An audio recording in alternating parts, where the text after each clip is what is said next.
Lu pernah gak sih ngerasa mentok banget sampai akhirnya nyerah? Kayak semua usaha yang lu lakuin, semua energi yang lu keluarin tuh ujung-ujungnya mentok di tembok yang sama. Lu udah ngerasa, aduh capek deh, lelah dan pengen berhenti aja. Udahlah, gua pasrah. Tapi sebentar, lu yakin pasrah itu benar-benar jawabannya? Atau jangan-jangan lu cuma lagi butuh jeda, nafas sebentar, sebelum akhirnya lu bikin pasrah itu jadi kekuatan?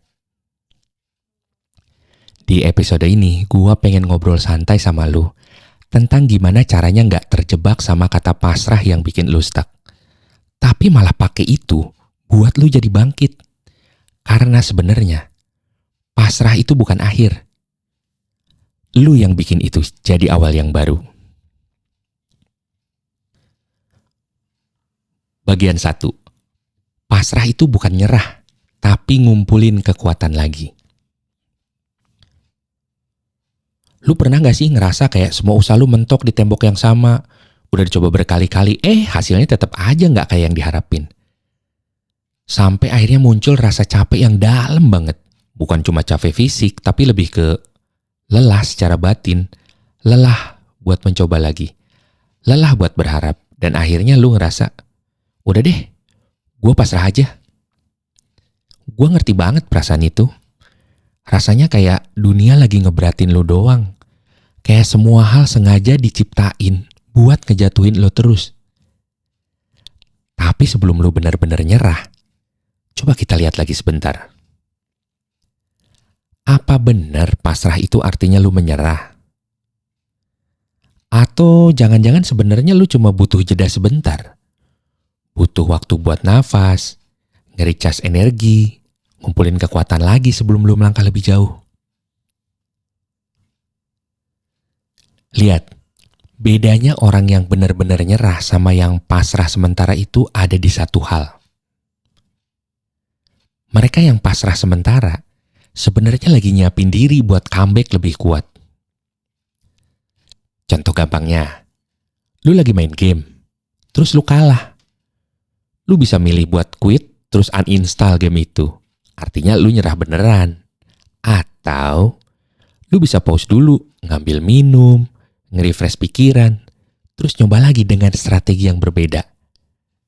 Nah, that's the kind of pasrah we're talking about here.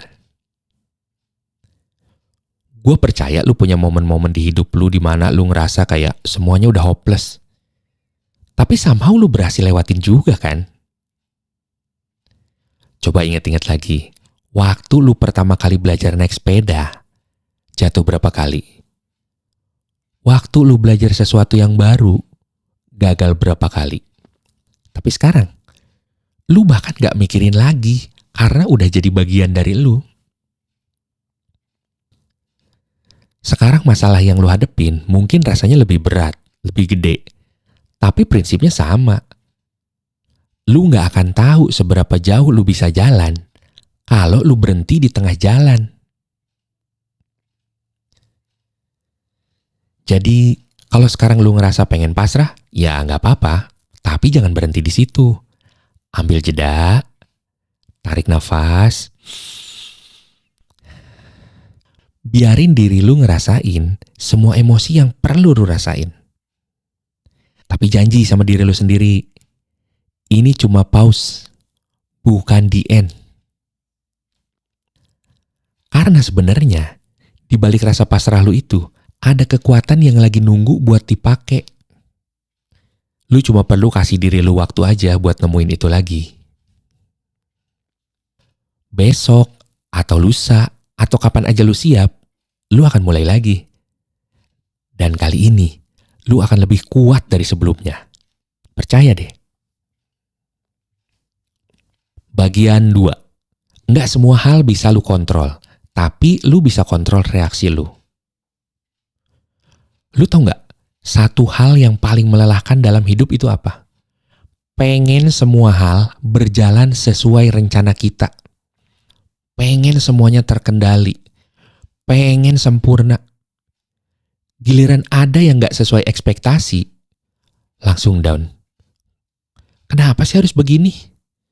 Kenapa nggak kayak yang gue mau? Gue ngerti banget perasaan itu. Rasanya kayak hidup lagi mainin lu. Tapi coba kita berhenti sebentar dan lihat lebih dalam. Hidup ini sebenarnya cuma dua jenis hal. Pertama, hal-hal yang bisa lu kontrol. Kedua, hal-hal yang nggak bisa lu kontrol. Dan masalah terbesar kita seringkali adalah kita terlalu fokus ke hal-hal yang nggak bisa kita kontrol. Kita ngotot pengen orang lain berubah, pengen situasi berubah, pengen hasilnya sesuai keinginan kita. Padahal, itu semua di luar kendali kita. Contoh simpel nih, lu lagi terjebak macet. Lu bisa marah-marah, ngomel-ngomel, sampai stres sendiri. Atau, lu bisa ambil napas dalam, terima bahwa lu gak bisa ngapa-ngapain. Terus, putar lagu favorit lu deh. Macetnya tuh gak berubah. Tapi pengalaman lu selama macet bisa beda banget tergantung reaksi lu. Nah, sekarang bayangin, kalau prinsip yang sama lu terapin ke masalah yang lebih besar dalam hidup lu. Lu gak bisa kontrol apakah orang lain menyakiti lu. Tapi lu bisa kontrol apakah lu mau menyimpan dendam atau melepaskannya. Lu gak bisa kontrol apakah usaha lu langsung sukses. Tapi lu bisa kontrol seberapa gigih lu belajar dan mencoba lagi. Lu juga gak bisa kontrol masa lalu. Tapi lu bisa kontrol gimana lu menjalani hari ini. Ini bukan soal pasrah. Ini soal memilih medan pertempuran kita dengan bijak.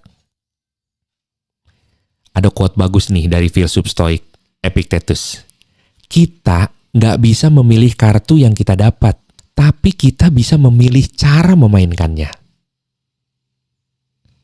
Jadi kalau sekarang lu lagi dihadapin sama situasi yang bikin lu ngerasa kecil, nggak berdaya, coba tanya diri lu. Apa yang benar-benar bisa gua kontrol dalam situasi ini? Apa yang sepenuhnya di luar kendali gua? Energi gua lebih baik dipakai buat apa ya? Gua gak bilang ini gampang. Butuh latihan buat bisa bedain mana yang bisa dikontrol, mana yang enggak. Tiap kali lu ngerasa overwhelmed, coba ingetin diri lu. Gua mungkin gak bisa mengubah angin, tapi gua bisa nyesuaiin layar kapal gua.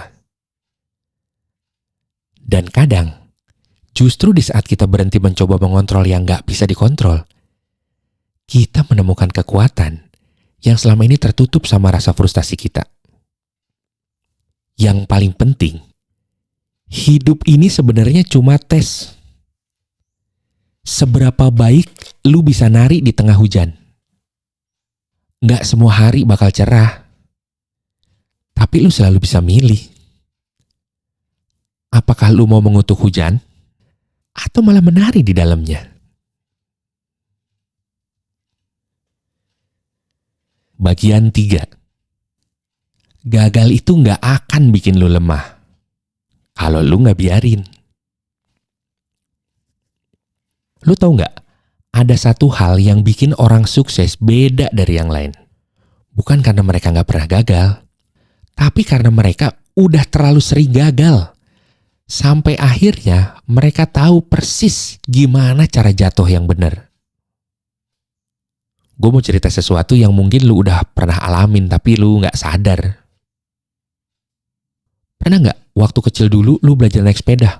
Lu pasti jatuh berkali-kali. Lutut lu lecet, tangan lu pegel nahan stang. Tapi tetap aja lu naik lagi kan? Kenapa? Karena waktu itu di kepala lu cuma ada satu tujuan. Pengen bisa. Gak ada suara yang bilang,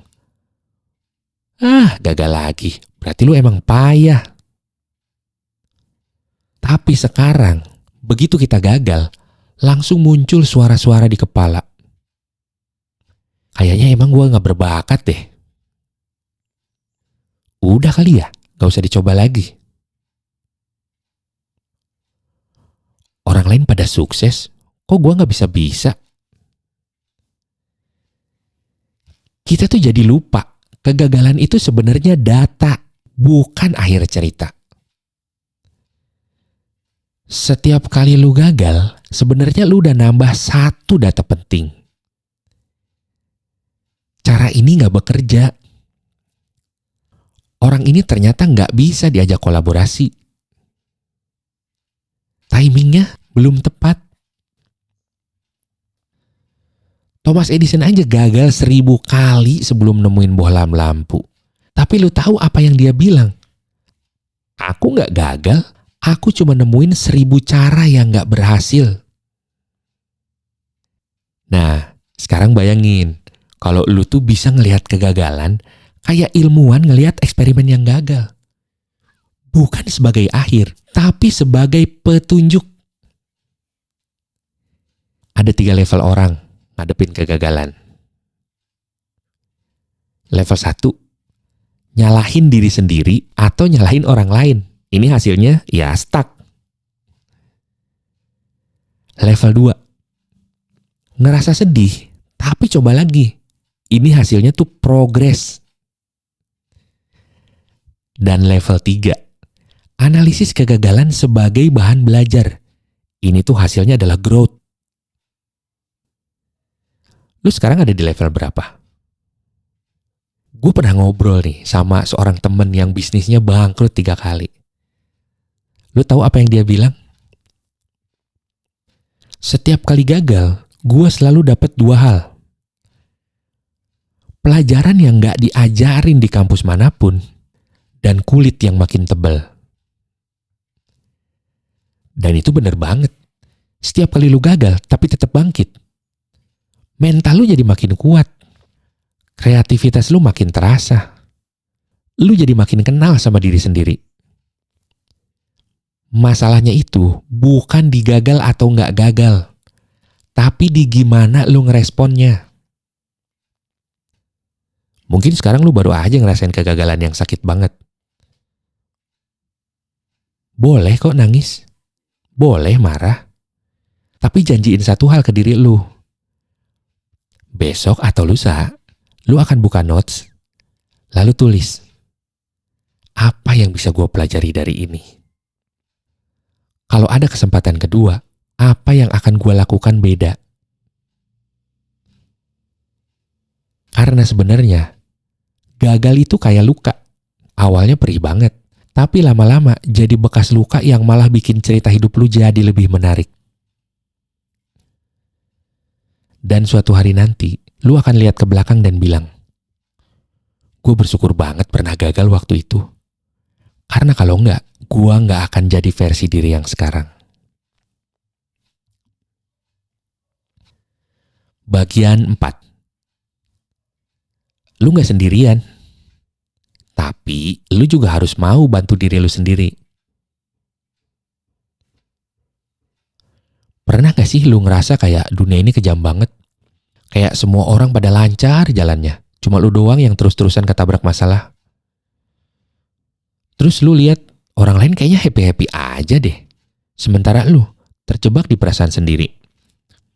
Gua mau kasih tahu sesuatu yang mungkin lu butuh dengar sekarang. Lu gak sendiri. Beneran, di luar sana ada jutaan orang yang mungkin lagi ngerasain hal yang sama persis kayak lu. Cuma kita emang jago banget nyembunyiinnya. Kita pasang filter di Instagram. Kita bilang, I'm okay, pas ada yang nanya. Kita ketawa lebih keras, biar orang gak lihat kita lagi sakit. Tapi coba ingat-ingat lagi deh. Pernah gak lu ngerasa sendirian? Ternyata temen lu juga ngerasain hal yang sama. Tapi baru berani speak up sekarang. Pernah gak lu ngira cuma lu yang struggle di kantor? Ternyata divisi lain juga kewalahan. Tapi di sisi lain, ada satu kebenaran yang kadang sakit buat diakui. Kita gak bisa selamanya nunggu orang lain buat nyelamatin kita. Iya, support system itu penting banget. Tapi ujung-ujungnya, Yang bisa bikin lu bener-bener bangkit ya cuma satu orang. Lu sendiri. Gue pernah ngerasain fase di mana gue nuntut semua orang ngerti perjuangan gue. Kenapa sih mereka nggak ngerti? Kenapa nggak ada yang bantu? Sampai akhirnya gue sadar satu hal. Orang lain bisa kasih tangan, tapi lu yang harus pegang erat tangan itu dan berdiri. Jadi gini, boleh minta tolong, tapi jangan nunggu diselamatin. Boleh lemah sesekali, tapi janji buat bangkit lagi. Boleh ngerasa sendirian, tapi ingat bahwa sebenarnya nggak cuma lu doang. Coba mulai dari hal-hal kecil yang bisa lu lakuin sendiri. Bangun pagi, minum air putih, jalan-jalan 15 menit keluar rumah, dan tulis satu hal yang bikin lu bersyukur hari ini. Gue percaya banget, di dalam diri lu sekarang ada versi lu yang lebih kuat yang lagi nunggu buat dibangkitin. Dan versi itu gak akan muncul kalau lu terus-terusan nunggu pertolongan dari luar. Yang paling penting, lu boleh ngerasa jatuh, lu boleh ngerasa lelah, tapi jangan pernah lupa bahwa di dalam diri lu ada api yang masih bisa dinyalain lagi. Kadang cuma butuh satu keputusan kecil aja buat memulainya. Kayak kata-kata bijak yang pernah gue denger, lilin yang paling kecil pun bisa menerangi ruangan yang paling gelap. Dan lu tuh lebih dari sekedar lilin. Lu punya matahari di dalam diri yang cuma nunggu buat bersinar lagi.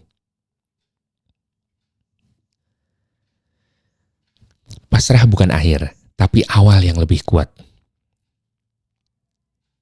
Jadi setelah semua obrolan kita hari ini, gue harap lu bisa bawa pulang satu pemahaman yang paling penting. Pasrah itu bukan tanda lemah. Pasrah itu justru tanda lu cukup bijak untuk ngerti bahwa ada hal-hal yang emang gak bisa lu kontrol. Tapi ingat, pasrah yang benar itu bukan akhir perjalanan, tapi tempat istirahat sebelum lu melanjutkan perjalanan dengan cara yang lebih pintar. Lu tau gak, orang-orang yang paling kuat itu bukan mereka yang gak pernah jatuh, tapi mereka yang tahu kapan harus berhenti sebentar. Berani ngaku kalau diri mereka lagi lelah, tapi tetap punya nyali buat bangkit lagi setelahnya. Gue gak akan bohong ke lu, hidup emang gak akan pernah jadi lebih mudah. Tapi lu bisa jadi lebih kuat. Dan setiap kali lu memilih untuk bangkit, lu membuktikan satu hal. Masalah-masalah itu gak akan pernah bisa ngejatuhin lu lebih lama dari yang lu izinkan. Mungkin besok atau lusa atau minggu depan, lu akan ngerasa down lagi. Itu manusiawi banget. Dan ketika saat itu datang, gua mau lu ingat 3 hal. Lu udah pernah berhasil melewati hal-hal berat sebelumnya. Artinya, lu bisa lakuin lagi. Gak ada perasaan yang permanen. Seburuk apapun yang lu rasain sekarang, ini akan berlalu. Lu punya lebih banyak kekuatan daripada yang lu kira. Terkadang, kita baru ngeh betapa kuatnya diri kita saat dihadapkan pada situasi yang mustahil. Gue mau tutup dengan satu cerita. Pernah lihat bambu gak? Tanaman yang kelihatannya biasa aja itu punya proses pertumbuhan yang unik. Selama 4 tahun pertama, dia hampir gak kelihatan tumbuh sama sekali. Tapi di tahun kelima, dia bisa tumbuh sampai 25 meter dalam hitungan minggu. Apa artinya? Semua proses yang lu jalani sekarang, semua perjuangan, semua pasrah yang bijak, semua usaha kecil yang mungkin kelihatannya gak berarti, itu sebenarnya lagi mempersiapkan lu untuk lompatan yang lebih besar. Jadi, kalau hari ini lu ngerasa mentok, Ingat deh pohon bambu. Kalau lu ngerasa lelah, istirahat aja dulu. Tapi jangan berhenti. Kalau lu ngerasa sendirian, ingat deh bahwa sebenarnya ada banyak orang, termasuk gua, yang percaya sama lu. Dunia ini butuh cerita comeback lu. Dan gua gak sabar buat denger cerita itu suatu hari nanti. Take care ya.